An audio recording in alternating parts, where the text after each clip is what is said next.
Welcome back to the BlogCopilot podcast. If you feel like you're constantly drowning in unfinished blog drafts and struggling to keep up, you're definitely not alone. In this episode, we're tackling content creation overwhelm head-on, unpacking 7 proven strategies to help you streamline your process and publish consistently in 2025. Welcome to the deep dive. Let's cut right to it. You're probably here because that dream of a really thriving blog, well, it often clashes hard with the reality of just endless content creation. Whether you're a small business owner, maybe feeling buried under tasks, or an SEO pro, juggling, tons of client content needs, consistently publishing quality blog posts, it can feel less like a smart move and more like, well, pushing a boulder uphill. Absolutely, yeah. And the fallout from inefficient workflows, it's pretty significant. We see it constantly. Those half-finished drafts just sitting there. Piling up. Yeah, piling up. Deadlines just evaporate. And ultimately, you're just not connecting with the audience you're trying to reach. And in today's digital world, that inefficiency means missed opportunities big time. Precisely.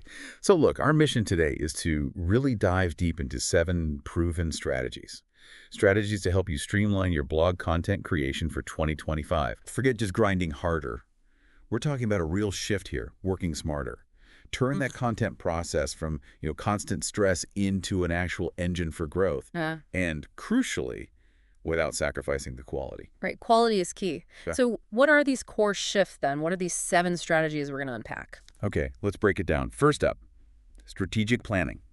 This is your absolute content roadmap. Can't skip it. Foundation first. Makes sense. Second, we need to move past just hoping for inspiration. We need consistency through habit. Build it in. Right. Make it automatic. Third, getting rid of that blank page stare. We need solid techniques for idea generation. The blank page problem. Yeah. Fourth, we'll actually dissect and optimize your content creation workflow. Make it lean. Okay. The process itself. Fifth, working smarter, not harder. The power of repurposing existing content. Get more mileage. Love that one. Big time saver. Sixth, got to talk tech. Leveraging the right technology stack. Essential these days. And finally, number 7, maybe a bit counterintuitive, but focusing on quality and clarity right from the start actually saves time downstream. Interesting. Okay, that's a really comprehensive list. Let's kick off with number 1, strategic planning. Why is this roadmap so vital? I mean, what happens if you neglect it? Well, think about building a house without any blueprints, right? Yeah. You might stack some bricks, maybe put up a wall. Yeah, but it's probably not going to end well. Exactly. You end up with something unstable, doesn't really fit your needs, and it probably costs you way more time and money. Strategic planning for content. That's the blueprint.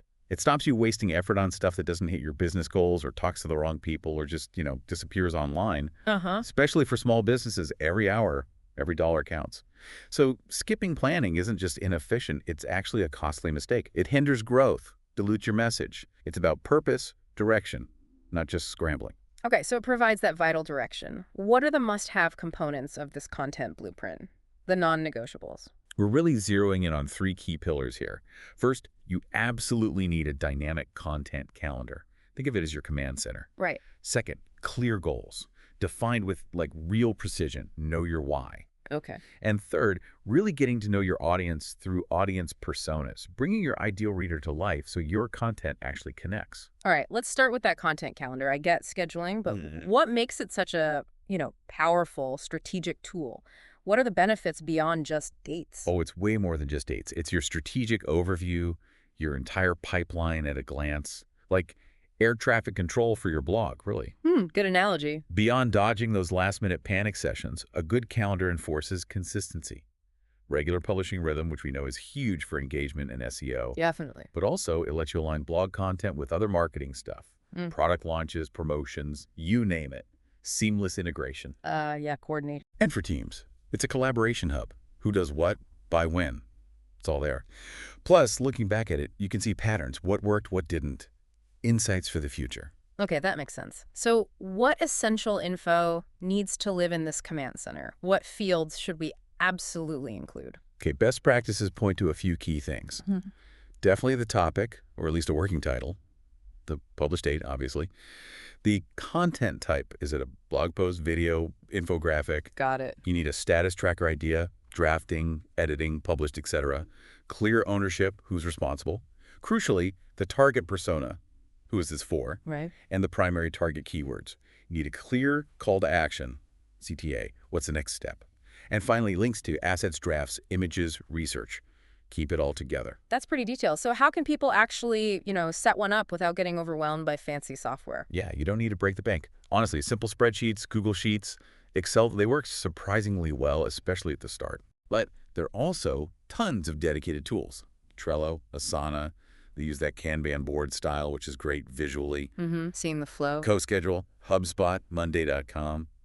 Lots of options. And many, like HubSpot, even offer free templates that can really lower the barrier, help you get up and running quickly. Good tip. All right, moving to component number 2, clear goals. Seems obvious, right? But why do so many content efforts kind of lack that sharp focus? What's the real downside? It's like setting sail without a destination. You might drift around for a bit, maybe enjoy the ride. But you're not actually going anywhere specific. Exactly. No Okay. direction. And if you don't have clear goals, how can you possibly measure success? You end up just creating content because you feel you should, not because it's strategically moving the needle. Right. Activity versus achievement. Yeah.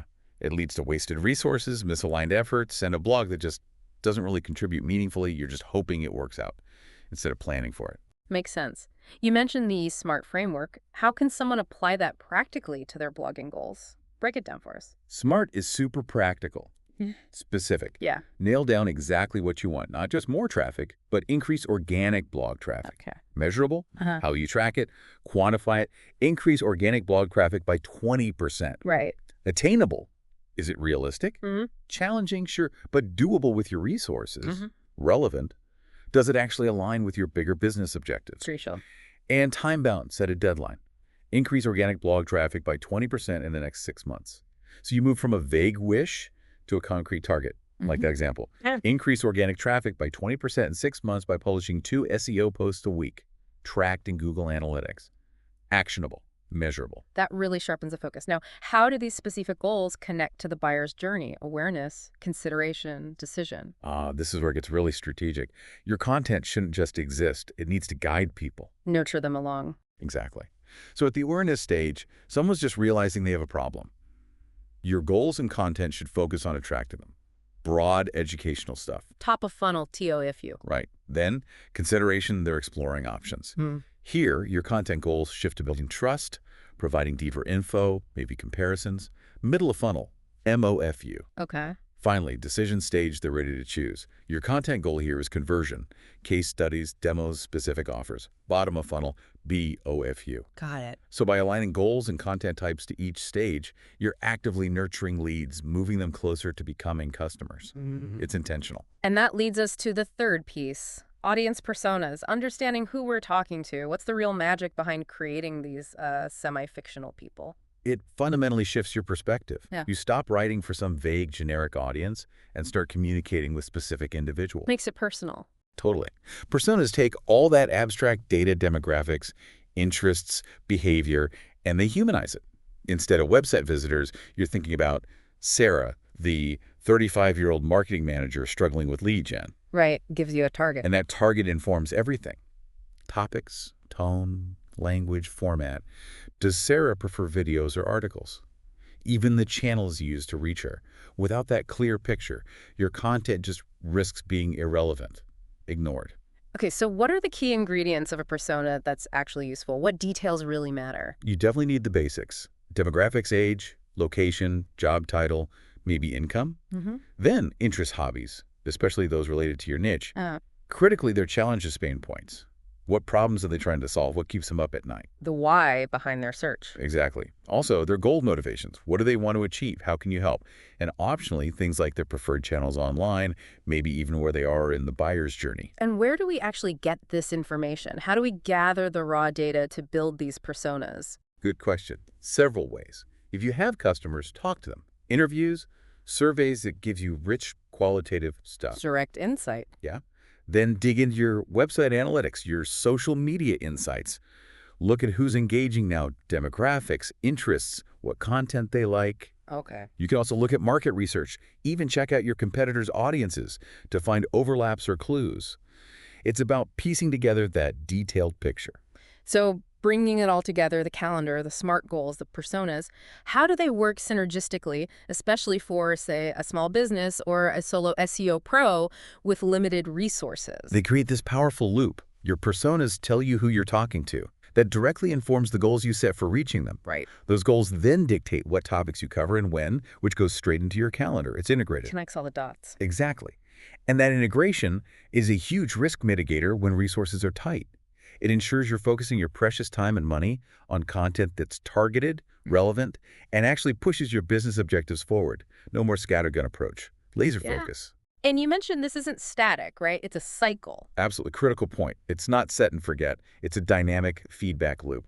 Your initial personas shape your first goals and calendar. Okay. But then you publish, you track performance. Are you hitting those goals? That data tells you what's really resonating.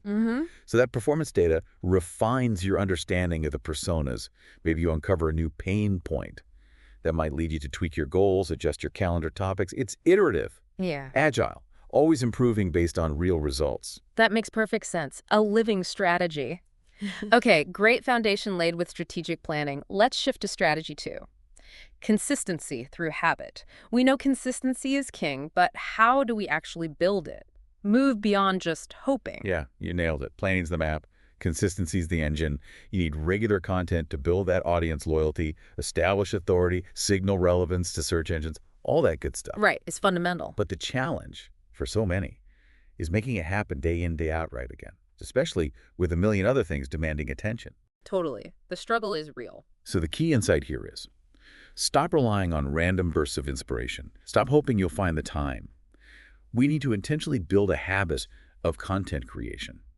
Lean into the psychology of it. Okay, let's talk about that psychology. How does understanding habit formation help us become more consistent writers? It boils down to a simple neurological loop.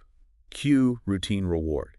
The cue is the trigger. Could be a time, a place, finishing your coffee, opening your writing app, something that kicks it off. Got it. The routine is the action itself, actually sitting down and writing. And the reward is the positive feedback satisfaction of hitting a word count, feeling of progress, maybe just ticking it off your list.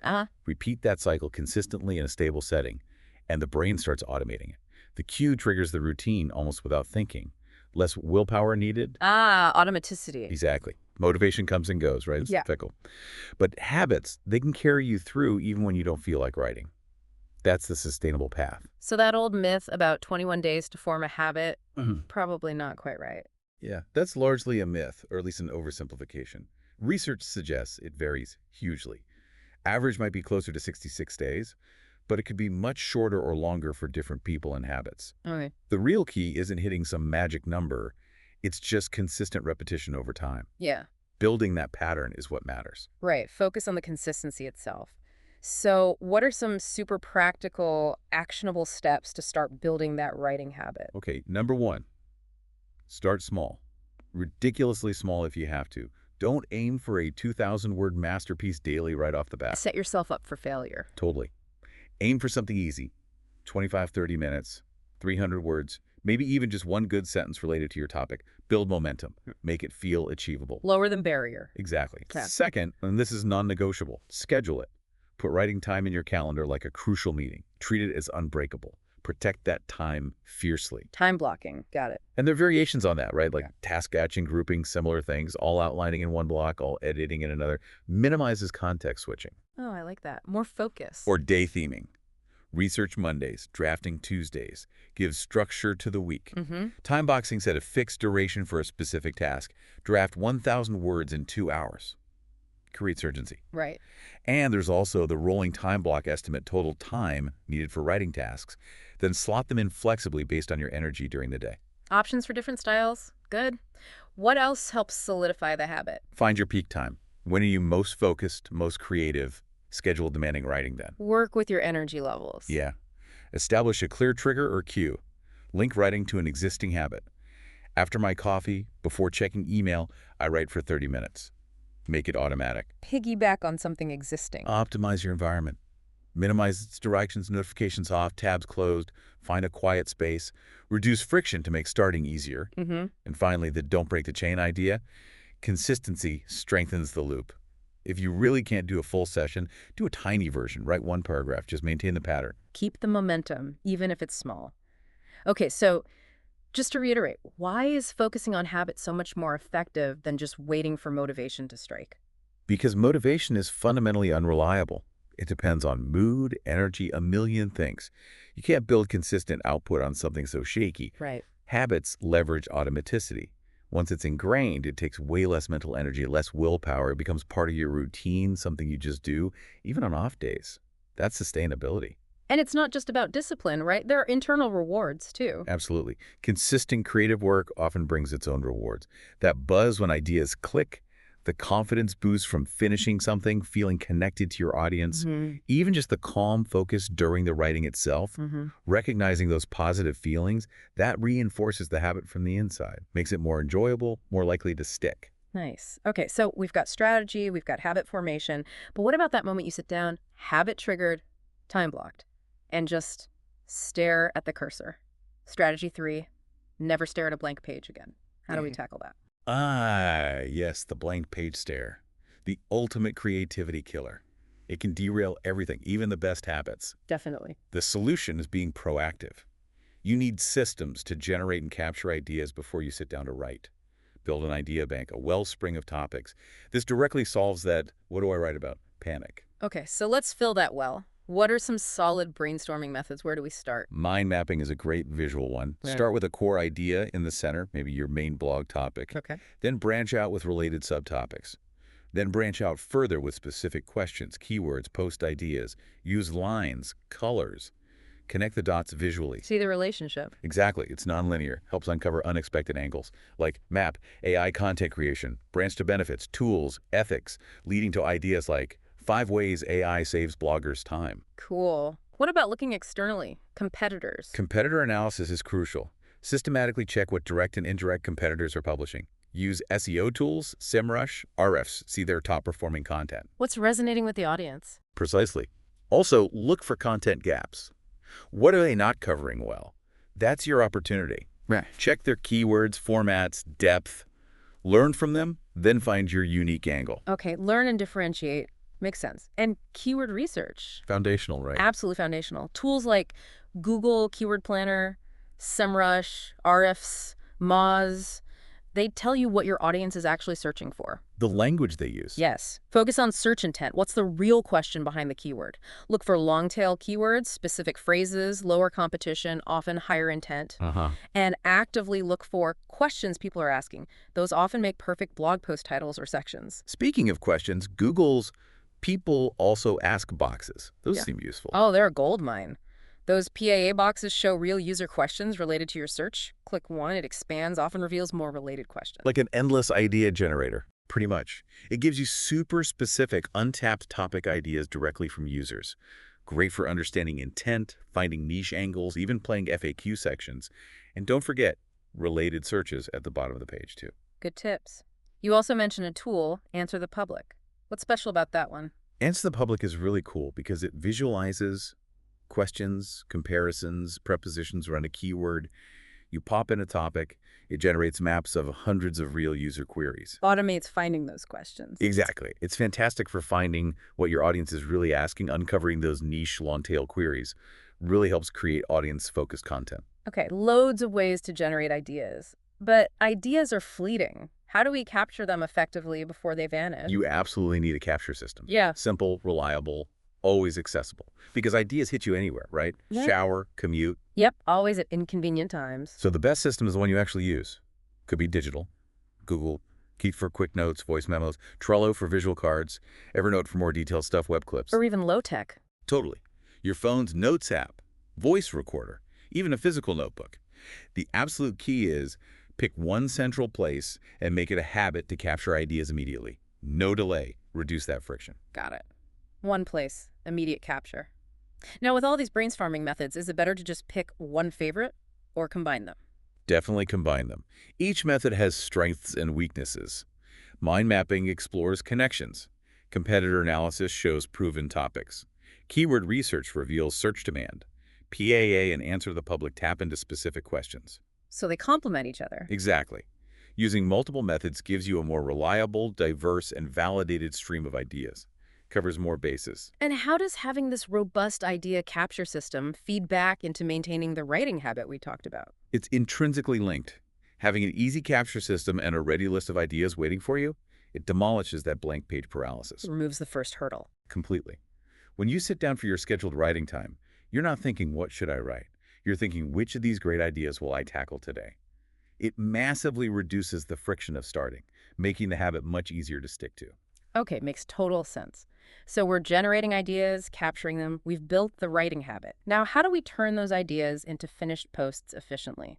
Strategy 4. Optimize your content creation workflow. Precisely. Ideas are step 1.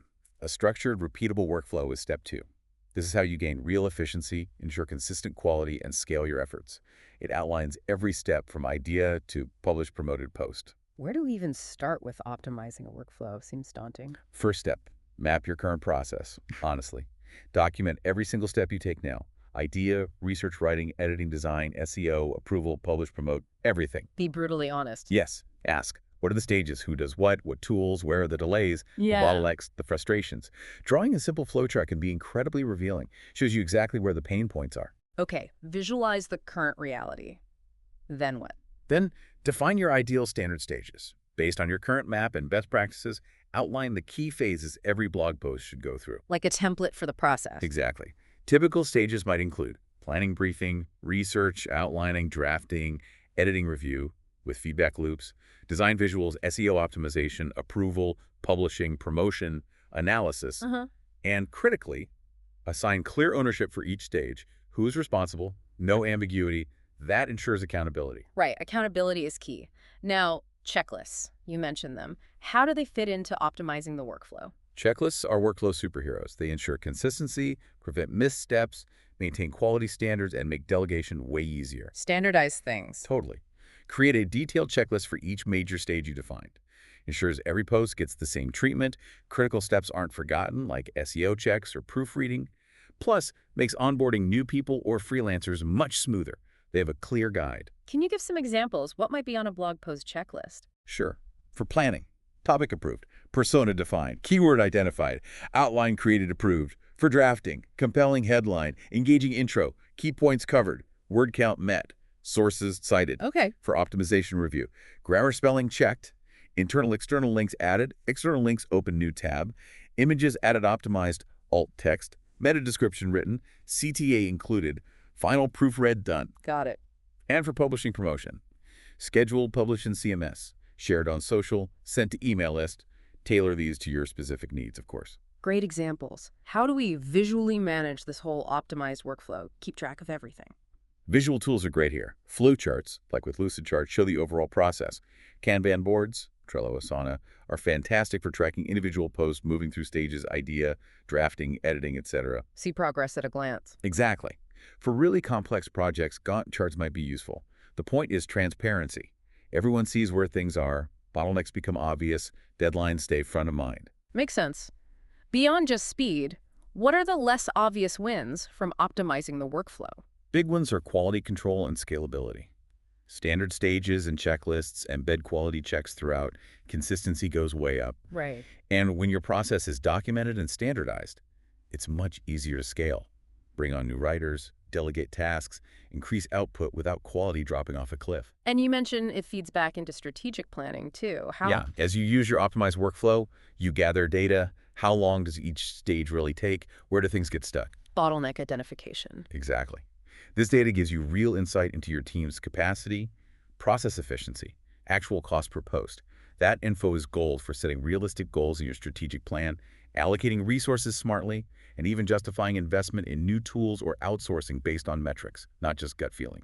Data-driven decisions. Love it. Okay, strategy 5, work smarter. The power of repurposing. Getting more from what we've already created. Tell us about this. Content repurposing is such a smart strategic move. Basically, taking existing content, blog posts, webinars, ebooks, whatever, and transforming it into new formats for different channels or audiences. Not starting from scratch every time. Exactly. You leverage the investment you already made, it extends your reach, connects with people who prefer different formats, reinforces your message, all without the heavy lift of creating something brand new. So what are the main advantages? Why prioritize repurposing? Oh, the benefits are huge. Yeah. First, obvious one. Saves massive amounts of time and resources. Adapting is way faster than creating new. Kind of efficiency game. Second, you reach new audiences. People on LinkedIn might not read your blog, but they might engage with a carousel. Podcast listeners might miss your webinar. Meet them where they are. Third, it reinforces your message. Seeing key ideas in different formats helps people remember and understand. Fourth, boosts SEO. More related content around a topic can improve rankings, and ultimately, it massively increases the ROI on your original content creation effort. Okay, sold. How do we identify the best content to repurpose? What should we look for? Look at your analytics. Focus on high-performing content, posts with lots of traffic, shares, comments, webinars with high attendance, ebooks frequently downloaded. Popularity means it resonated. It has value to share more widely. Leverage your winners. Exactly.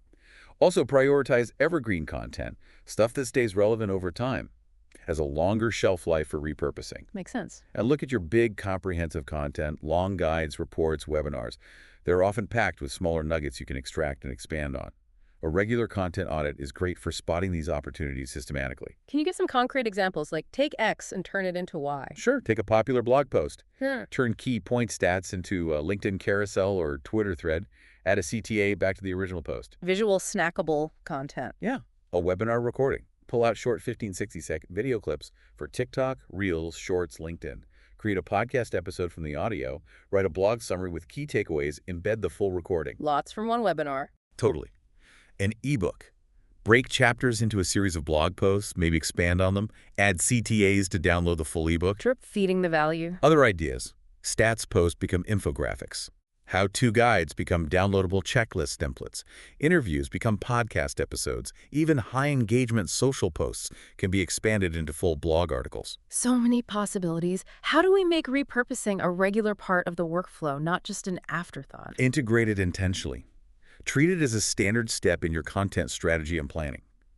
When you plan big content, brainstorm repurposing ideas right then. Plan for it up front. Yes. Schedule repurposing tasks in your content calendar. And crucially, remember, it's not just copy-paste. You have to optimize for the new format and channel. Tailor the message, visuals, length. Make it fit. You call it skillful translation earlier. Can you expand on that? Yeah, it's about understanding the language of each platform. The core message stays, but the delivery changes. A detailed blog argument becomes short, visual points for Instagram. Webinar chat becomes structured text for a white paper. Adapting to the context. Exactly. You need to translate the essence effectively for how people consume content on that specific platform. LinkedIn is professional, TikTok is brief, Instagram is visual.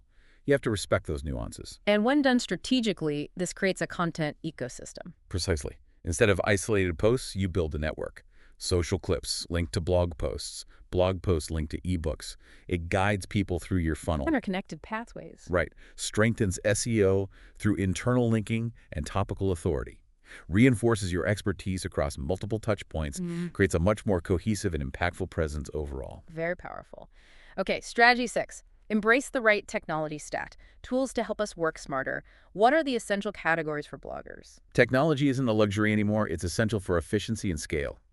The right tools automate tasks, improve quality, give insights, free you up for strategic work. Building your stack smartly is key. So let's break down the core tool categories. Where do we start? Let's start with the buzzworthy one, AI writing assistants. Tools like BlogCopilot, ChatGPT, Claude, Jasper. They can help with initial drafts, brainstorming outlines, research summaries, overcoming writer's block, even SEO ideas. Sounds like a huge time saver. It can be. BlogCopilot, for instance, is built for bloggers, generates articles, suggests images, helps with SEO.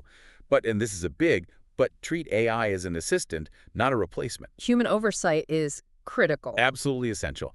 You must fact-check. AI can hallucinate, make things up. You need to edit for brand voice, originality, add your unique perspective, your expertise. AI can't replicate that human element. Got it. AI assists, humans refine and verify. What's next in the stack? Editing and grammar checkers. Indispensable for polish and professionalism. Tools like Grammarly catch errors, improve clarity, suggest tone adjustments, even check for plagiarism. Keeps things clean. Exactly. The free versions cover basics. Pro adds more advanced checks. But again, review the suggestions. Don't blindly accept everything. Make sure it fits your intended meaning and style. Good caveat. How about managing the publishing schedule and getting content out there? That's where scheduling and distribution tools come in. Hootsuite, Buffer, Sprout Social, Vista Social. These let you schedule blog posts and social media updates in advance, manage multiple profiles from one place, often include analytics too. Maintain consistency, manage presence. Yeah. Hootsuite is often good for larger teams. Buffer is known for simplicity. Find what fits your needs and team size. And finally, measuring success and optimizing for search. You need SEO and analytics tools. These are vital. Keyword research, competitor analysis, rank tracking, site audits, backlink analysis, traffic monitoring, all that good stuff. And it's working. How to improve? Right. Yeah. Comprehensive suites like SEMrush or RFs offer a ton. Moz is another strong option. And the free essentials. Google Analytics 4 for traffic. Google Search Console for how Google sees your site. Tools like BlogCopilot Insights might also fit here, offering integrated SEO data. These tools help you measure ROI and make data-driven decisions. So with all these options, how do we build a stack that actually works together without becoming overly complex? Be strategic. Focus on tools that streamline your specific workflow stages, the ones you mapped out earlier. Don't just grab shiny objects. Avoid tool overload? Yes. Overlapping tools add complexity. Look for tools that integrate well natively, or use tools like Zapier to connect different apps and automate tasks across your stack.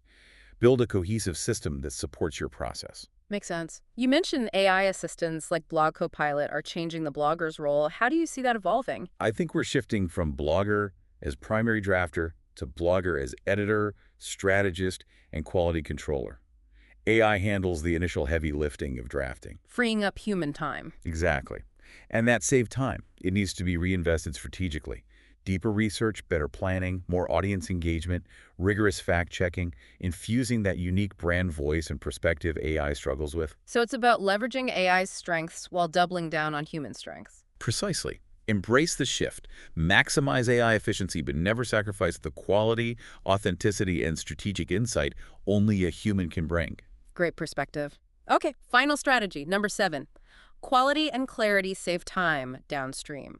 Explain how focusing on this upfront helps efficiency later. It seems counterintuitive, right? So spend more time upfront on quality, but it's the classic stitch in time saves 9. And invest now, save later. Exactly. Rushing leads to sloppy, unclear writing. That means way more time spent fixing it in editing and revisions. Or worse, publishing low-quality stuff that doesn't achieve anything needs a total rewrite. Investing in structure, clarity, accuracy upfront saves huge headaches later. Let's talk structure and scannability. Why is that so important online? Because people don't read online like they read a book. They scan. They hunt for info. Got to make it easy for them. Right. So structure for scannability, meaningful headings, subheadings, short paragraphs like under 70 words, bullet points, numbered lists, lots of white space. Break it up visually. Yeah.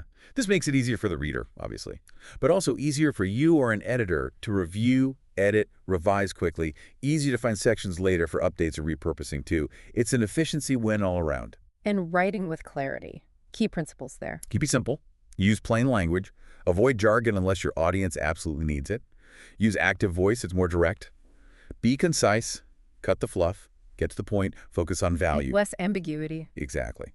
Clear writing minimizes confusion, reduces back and forth during editing, ensures your message actually lands correctly the first time. Saves time for everyone. Headlines. You said they're crucial.